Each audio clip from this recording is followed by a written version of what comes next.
મિત્રો, આજે આપણે વાત કરવાના છીએ માતાજીના અખંડ દીવા વિશે. અખંડ દીવાનું મહત્વ શું હોય છે?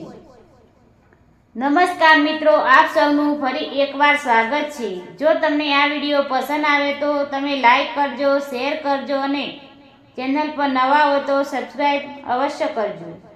તો ચાલો મિત્રો, આપણે શરૂ કરીએ વાર્તા. જ્યારે તમે માતાજીનો અખંડ દીવો કરો છો, અને ઘણો લોકો જે નવરાત્રિમાં અખંડ દીવો કરે છે એના વિશે અને કળશ સ્થાપના વિશે, અને ઘણા લોકો એમ કહે છે કે જો તમે આ વર્ષ નવરાત્રિ કરી તો તમારે આ જીવન શુદ્ધિ કરવી પડશે. શું એ સાચી વાત છે?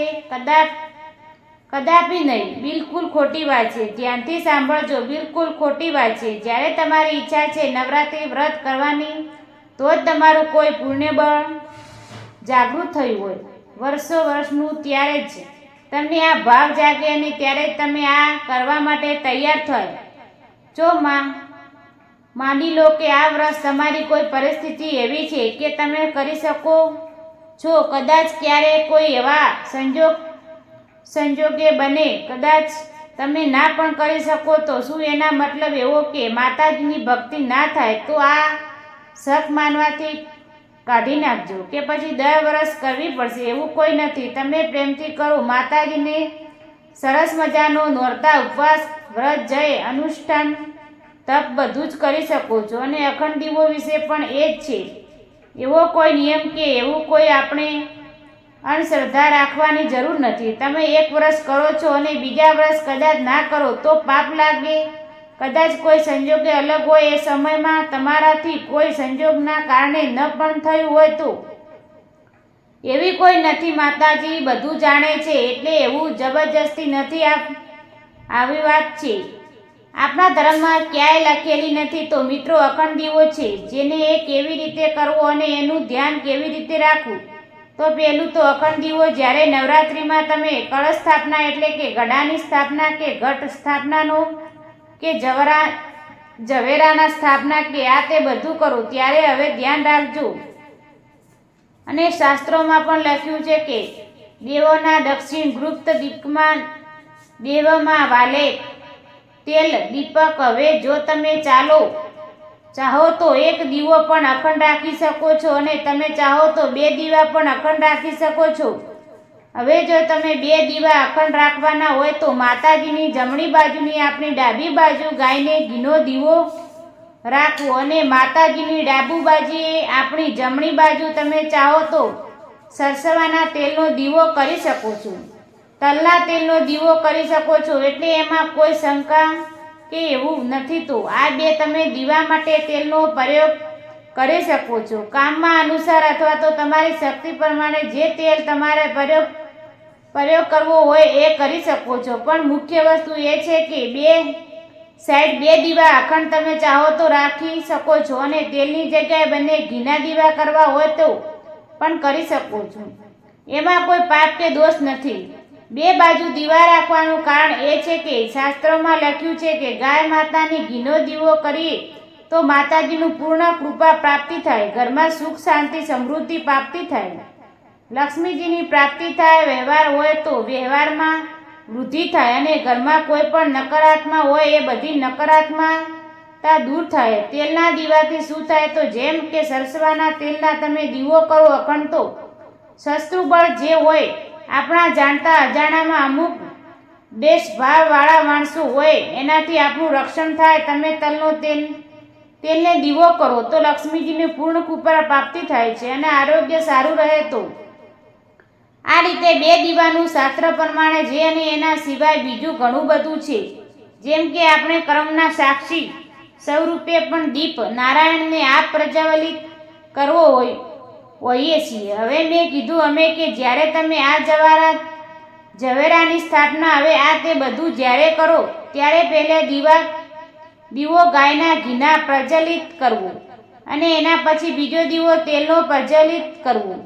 હવે દીવાનું ધ્યાન રાખવું કેવી રીતે? તો જ્યારે પણ તમે એમાંથી વાટ બદલો ત્યારે ચાહે તેલનો દીવો હોય કે ઘીનો દીવો હોય, તો જો તમે વાટ બદલો તો એને નાનકડા કોડિયામાં એક એક્સ્ટ્રા દીવો કરવો. જ્યારે તમે વાટ બદલો અને કદાચ અજાણ્યાથી જો ઓલવાઈ જાય ને તો મનમાં કોઈ વહેમ ન રાખવો કે મારાથી આ દીવો ઓલવાઈ ગયો અને અખંડ નહોતો રહ્યો. એટલે તમે જ્યારે પણ એ દીવાને વાટ બદલાવવાનો હોય કે દીવામાં કંઈક આઘું પાછું તમને એવું લાગતું હોય ત્યારે એક દીવો એક્સ્ટ્રા કરવો ને, જેથી કરીને દીવો અખંડ ગણતરીમાં ગણાશે.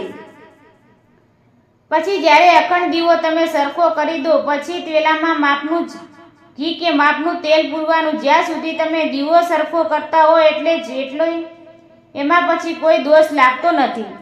જ્યારે તમે ઘીનો દીવો સરખો કરતા હોય તો ઘીનો એક દીવો કોડિયામાં પ્રજ્વલિત કરવો, અને જ્યારે તમે તેલનો દીવો સરખો કરતા હોય ત્યારે તેલમાં એક દીવો કે કોડિયામાં પ્રજ્વલિત કરવાનો. એટલે જ્યારે બંને દીવા તમે સરખા કરો કે એમાં વાટ બદલો તો પહેલા બે દીવા તો ચાલુ જ છે.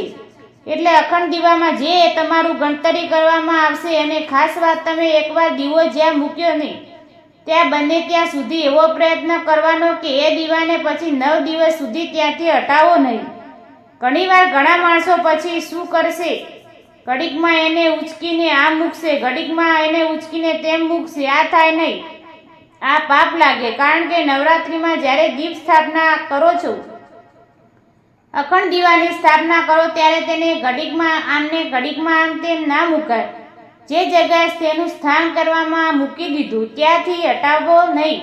આ કોઈ એવું ઇમરજન્સી હોય તો તમે થોડું ઘણું આઘા પાછું કરો તો ચાલે, પણ એવું ના હોય કે તો ક્યારેય એવું ના કરાય, નહીં તો એ દોષ લાગે. હવે ઊભી વાટની દિવેટ કરવી કે આડી વાટની દિવેટ કરવી, એ આ પ્રશ્ન તો બહુ લોકોને મનમાં બહુ વહેમ અને શંકા હોય બધું પેદા કરે એવા જ જુઓ. ધ્યાનથી સાંભળજો, શાસ્ત્રોમાં કોઈ પણ જગ્યાએ આ શબ્દો પ્રયોગ કરેલો જ નથી કે ઊભી વાટનો દીવો કરવો કે આડી વાટનો કરવો. તમે વિચારો કે તમે ઊભી વાટનો દીવો કરો અને જ્યોત કરો જશે ઉપર આકાશમાં તરત જ જશે. તમે આડી વાટનો દીવો કરો તોય ઉપર આકાશમાં જવાને, એ તો અન્ય જ વાટ છે, એની જ્યોત તો ઉપર જ જાય છે, આકાશમાં જ જાય છે. પણ આડી વાટનો દીવો કરવાનું કારણ શું છે? જ્યારે આપણે લાંબા સમય સુધી દીવાને કન્ટિન્યુઅસ જેમ કે અખંડિત દીવો હોય તો આપણે લોક ટાઈમ રાખવાનો હોય 9 દિવસ સુધી કે 2-3 દિવસ સુધી ઘડીક વાર આપણે રાખતા હોઈએ છીએ. તો જ્યારે આડી વાટ હોય ને તો તેમાં લંબાઈ નક્કી કરી શકો કે એને કેટલી લાંબી વાટ રાખવી.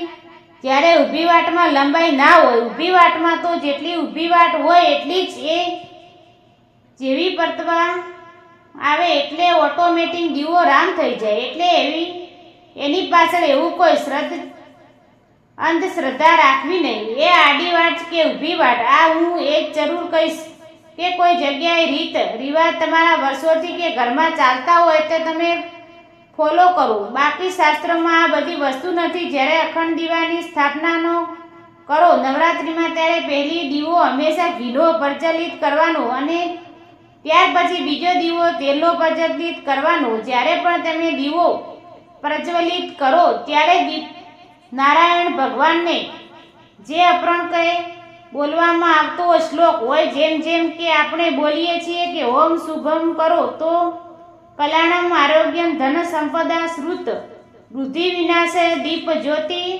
નમોસ્તુતે. એટલે શુભમ કરતું કલ્યાણમ, શુભ કરવા વાળું કલ્યાણમ કરવું વાળું શુભમ કરતું, કલ્યાણમ આરોગ્યમ ધન સંપદા અમારું આરોગ્ય સારું રાખે, ધન સંપદ ધન અને સંપત્તિ આપનાર શસ્ત્ર, બુદ્ધિ વિનાશમ જેની બુદ્ધિ શસ્ત્રુમાં સામને છે, શાસ્ત્રુ બુદ્ધિનો વિનાશ કરો, શત્રુ બુદ્ધિ વિનાશમ દીપ જ્યોતિ નમસ્તુતે. દીપની અંદર વસેલી છે જ્યોતિષને એનું હું નકારાત કરું છું. એટલે તમે પોતે વિચારો કે દીવો કરવાનું મહત્વ કેટલું બધું છે. અને એ જ રીતે પાછું બીજું પણ એ શ્લોકનું પ્રમાણ કહું કે અગ્નિ જ્યોતિ રવિ જ્યોતિ ચંદ્ર જ્યોતિ તંત્ર વચન ઉત્તમ સૌ જ્યોતિ નામ દીપોહમ પ્રતિગતમાં અગ્નિ જ્યોતિ. એટલે જ્યારે યજ્ઞ કે અગ્નિ થતી હોય તો એની જ્યોતિ ક્યારેક વધઘટ થાય, કારણ કે તમે ઘી કે જળતા હોય કે રીતે ચાલે. રવિ જતું અથવા સૂર્ય ભગવાનની જ્યોતિએ પણ જ્યારે બહુ વધુ હોય ત્યારે આપણને ગરમીમાં કેવું લાગે એવું થાય. અગ્નિ જ્યોતિ, રવિ જ્યોતિ, ચંદ્ર જ્યોતિ, તો ચંદ્રની જ્યોતિ તો સાંજે જ પ્રાપ્ત થાય અને પણ ક્યારેક ચંદ્ર દેખાય, ક્યારેક ચંદ્ર ન પણ દેખાય અને થોડી જ્યોતિ પ્રાપ્ત થાય. અને અગ્નિ જ્યોતિ, રવિ જ્યોતિ, ચંદ્ર